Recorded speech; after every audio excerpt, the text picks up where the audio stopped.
The REM sleep is where you get the understanding, you get the remembrance, you get to store information in files. Because in the short-term memory, information is just stored aimlessly. So now you have to collect it, put it in one file, and store it in the long-term memory. That is going to happen when you're deep asleep. When you're deep asleep.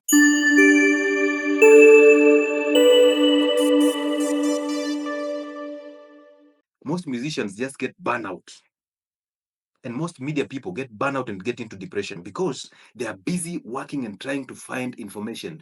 A person who is in the media, a journalist, is trying to find information, interesting stories, going on all lives to just get interesting stories so that they can make it in the media industry. So they don't get the sleep. And that is the reason why when they are fired, depression comes in. The musicians are busy during the weekends. You are all over from Thursday all the way to Sunday.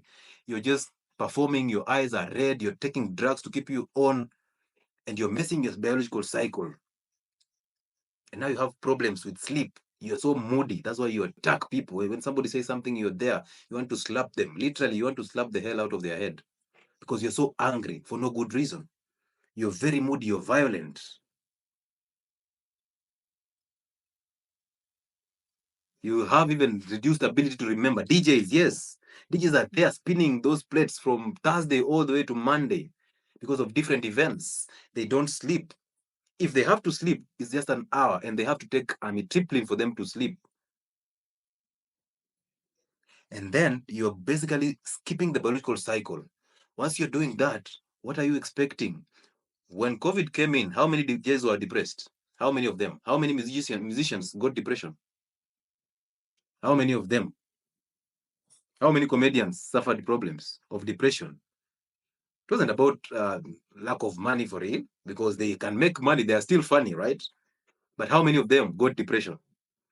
Just because COVID was here, and now they cannot do their shows, they cannot transnight. Even if they're transnighting, they're trying to do a show online, but none of you is supporting that show because you also have your own problems.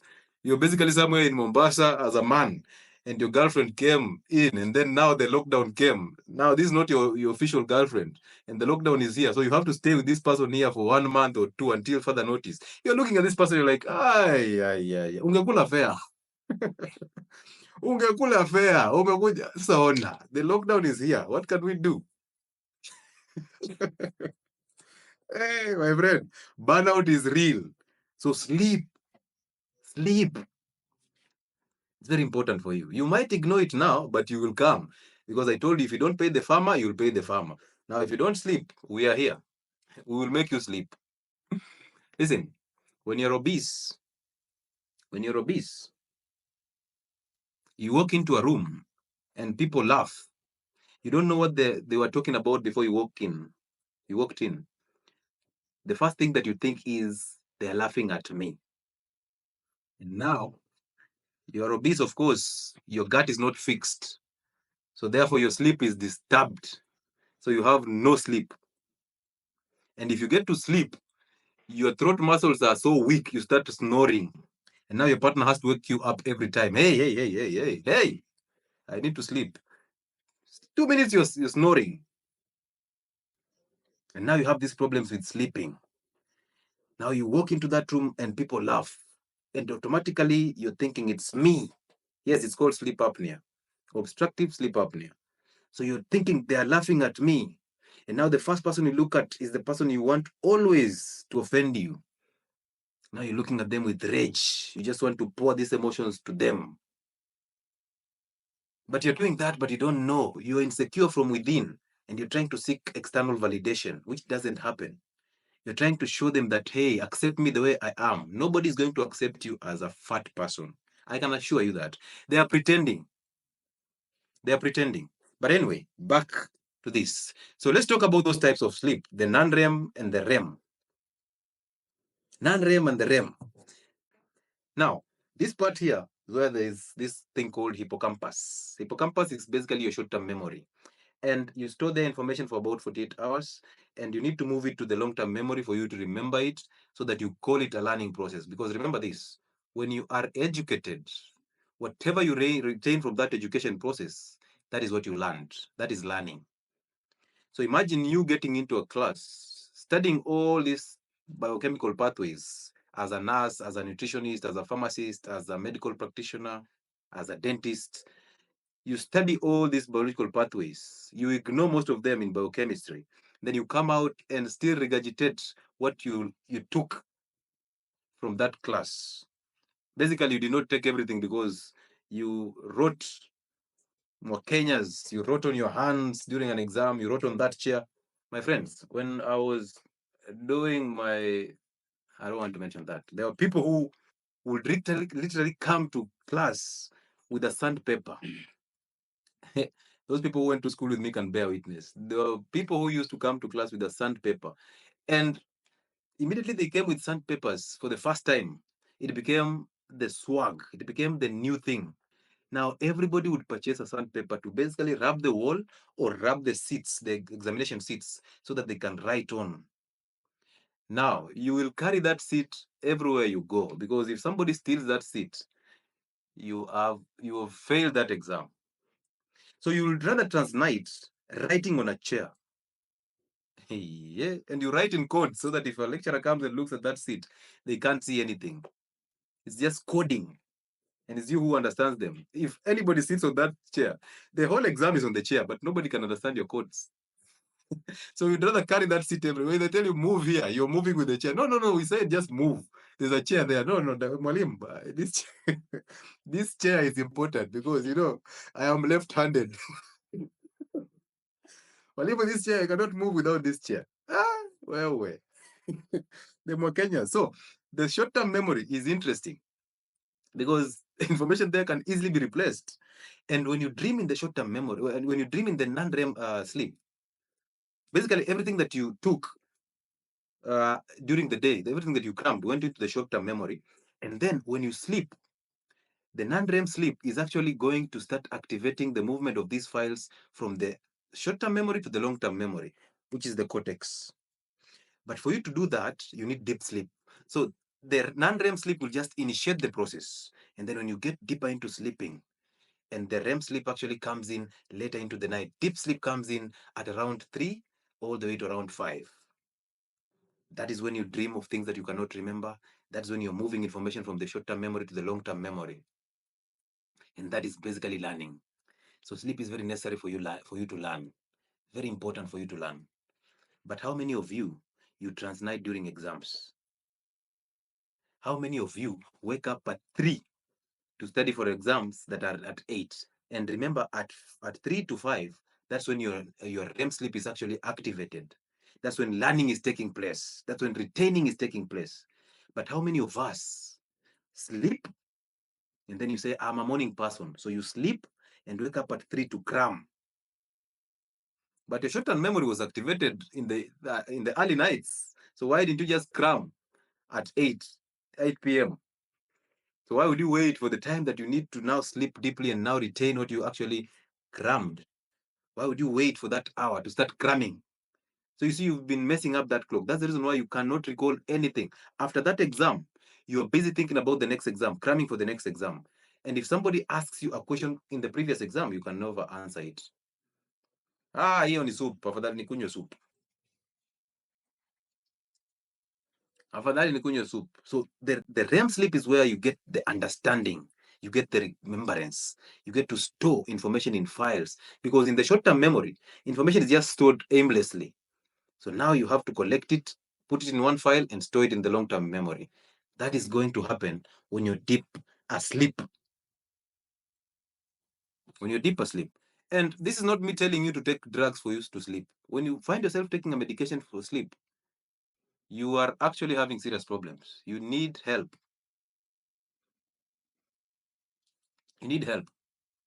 Because most of those medications that you take for sleep are actually medications that you are utilizing the side effects. Look at amitriptyline is an antidepressant, a tricyclic antidepressant. So you're using an antidepressant to get the side effects of somnolence and sleep. By the way, there is this thing called somnolence. This condition that is called somnolence. Somnolence is a condition where, and it's also called, there's another one called narcolepsy. So these are conditions where you're just there. For somnolence, you are so drowsy. You're so, you can sleep anytime. You're so drowsy. But for narcolepsy, Have you ever seen these people who you can sit with them, you started just telling them a story and they are gone. They are sleeping, like literally. So you just tell this guy, hey, sit here, I have a story for you. Now you brace yourself with your story, and then you just you start saying, sasa ilikuwa, yeah, the guy is gone.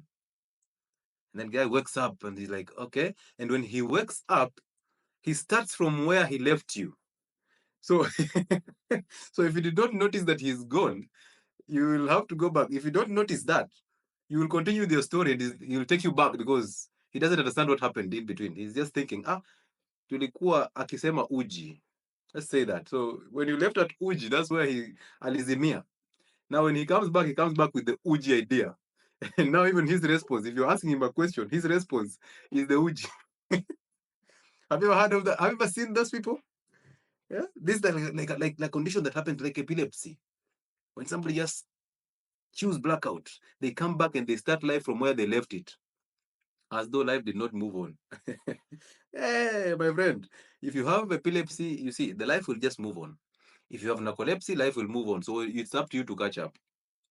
So fix these things. And this is not to disrespect people who are suffering from epilepsy or convulsions. You need to fix things, okay? So the question that I get most often, number one, urination at night causes my sleep to disappear. That is a concern, right? One, go and test for blood sugars. If you are confirmed to have diabetes, treat diabetes by changing the kitchen. Don't start those medications, the metformins, unless your blood sugars are so misbehaving. Simply change the kitchen, fix the gut. If you don't know how to fix the gut, use the videos that I post on YouTube and just go on YouTube and search fixing the gut or gut fix. You will see all that content there on gut fix. When you fix your gut, you start to digest food in the right way. The protein will be digested. And then when you digest that protein, you will absorb it. When you absorb it, you will absorb amino acids that will be used to form the neurotransmitters that regulate sleep. So when you're urinating at night and you're having problems, if you're confirmed to be diabetic or to have diabetes or to be diagnosed with diabetes, start therapy. Start therapy. And therapy is basically fixing the kitchen. Let me tell you a story. We used to cram so much when it came to a psychology examination. And then that gentleman realized, hey, these guys are super crammers. I remember we even had booklets. That lecturer remembered, these guys, it's not possible that these guys are setting a difficult exam and these guys are just passing it. So do you know what they did? What he did? He brought us a cut, and it was an open book cut. He told us that I want you to sit down and do this cut. It's an open book. You can use your exercise book. You can actually go to the library and take a psychology textbook, and you'll refer to the topic memory. So, of course, as the clever and bright student that we were, we ran to take the textbooks and be ready with the topic memory. And then he said, discuss the importance of an eyewitness in the court of law. Hey, discuss the importance of an eyewitness in the court of law. And then he told us a story. So there's an accident, and then now you are an eyewitness. So I want you to discuss your importance in the court of law, but use the topic memory as your reference. My friend, hey, memory. The topic for memory is actually talking about how to retain information, how to do all these things, the types of memories, short term and long term, and information that is not even related to what this guy is saying. But we have a textbook. We have it. You have the biggest textbook. Hey, he actually assured us if you get an 8 out of 20, it's a direct ticket for you to pass that exam. You don't need to even sit for the main exam. I hope he was actually joking. But my friend, that was one of the hardest things to ever do. And that's why I realized cramming is a serious joke. Because when you cram, you are doing it for them. You're not doing it for yourself. You went to class to study, to understand, to get the concepts and come out and express those concepts in the place of work. This is for the medical students. One of the most luxurious or one of the most prestigious courses is the medical course, regardless of which one, whether nutrition, whether pharmacy, whether medicine, whether medical lab, whether nursing. All these are very important, but we take them so lightly. Actually, most of the conditions that we preach about, we suffer from them. Most of those conditions that we try to help people change by regurgitating the syllabus, we suffer from them. We don't know how to change the situation, but we still believe from within that we can change their lives. It's impossible. And we only rely on the information that these people, they don't have any idea of what we're talking about. We are always on the masses of these clients of ours, not knowing anything. And this is the reason why we will hold back information from them as much as we can so that we survive. The only reason why we can hold health information from the public is because if the public gets to understand this information, we will not survive. Most of us will not survive. This is the reason why when a patient asks you a question, instead of answering, you become so tough. You become now this serious guy. It's just when you've remembered that you have a whole line outside the consultation room that you need to attend to. Please, studying does not end when you graduate. Education does not stop just because you graduated. It doesn't. It doesn't end just because you graduated. And all of you stand on the graduation square. You throw those capes up and jump, but you have retained nothing. So, how important is that graduation? They're even taking an oath of service for the doctors and the pharmacists and the dentists. You're taking the oath. That oath has 4 principles, and those 4 principles have no money in them. There is nowhere the principles of the Hippocratic Oath talks about money. So you took that oath and you knew it had no money in it. Everything in that oath was for the benefit and the justice of the patient, not you. But you came out and you got overtook or overtaken by money. And now you'd rather regurgitate. You're actually as good as your mentor who just told you ulcers is hyperacidity. Insomnia is lack of sleep. What are the causes? There are no known causes for insomnia. It happens to everybody. Hey, what are the treatments? What is the pathophysiology of insomnia? Serotonin. What are the treatments of insomnia? Amitriptyline. Yes, it's an antidepressant, but you can use it in insomnia. And then now when you come out, you give amitriptyline, and then you add on an antihistamine. You call it Piriton, right? So, urination at night, a symptom of diabetes, go check it. If it's clear, start fixing the gut. And then, before you go to bed, you can take some salt plus water. Don't drink just water for the sake of it. Drink water that has salt so that you reabsorb all that water, and now you can retain the urine until morning. Question number 2 that I get all the time, but this is a comment. I was told I transnight during exams. I've talked about transniting already.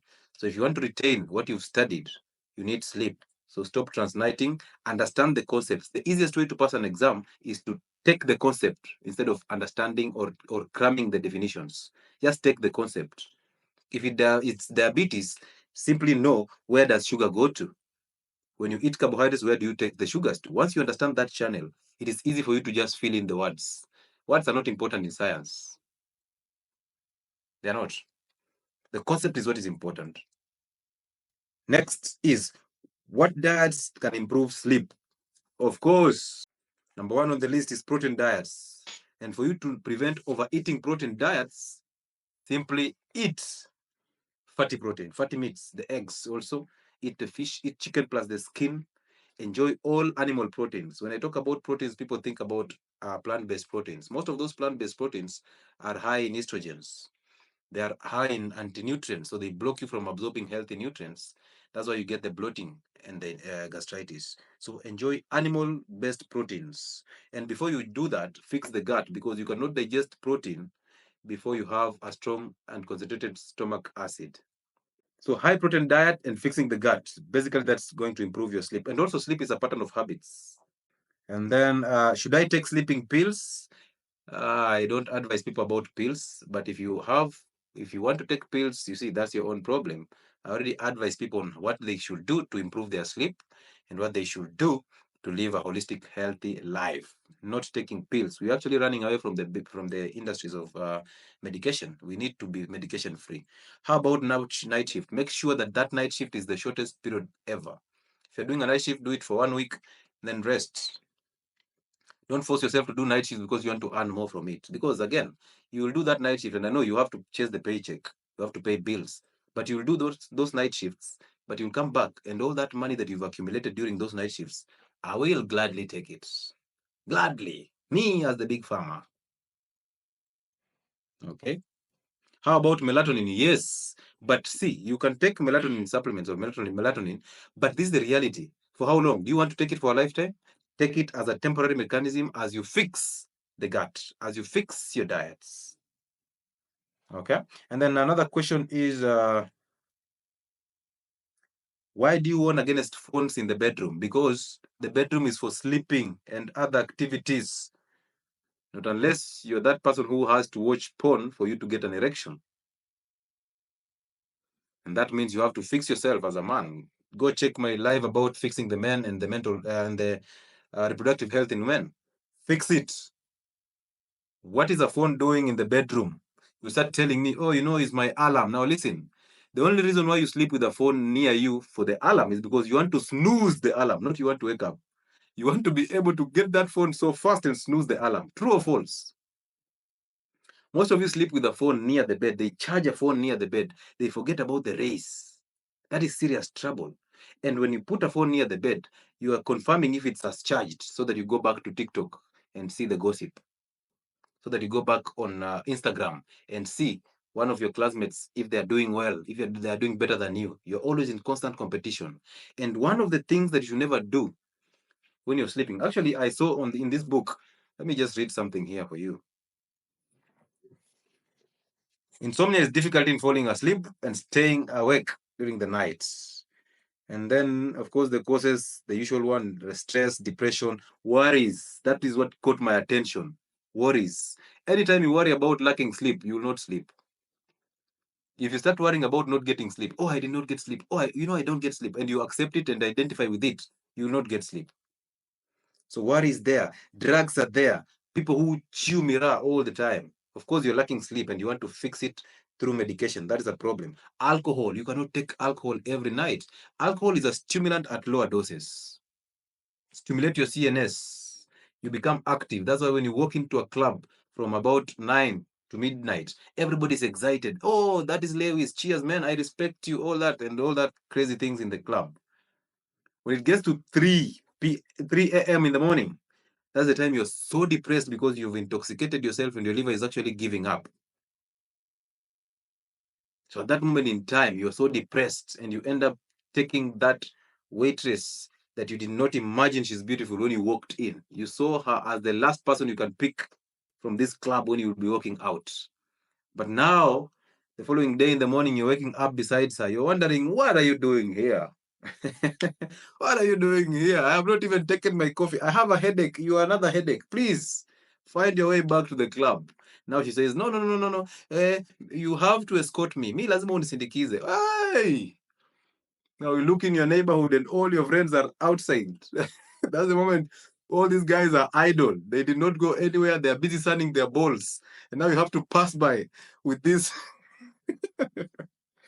way things men do. Yeah.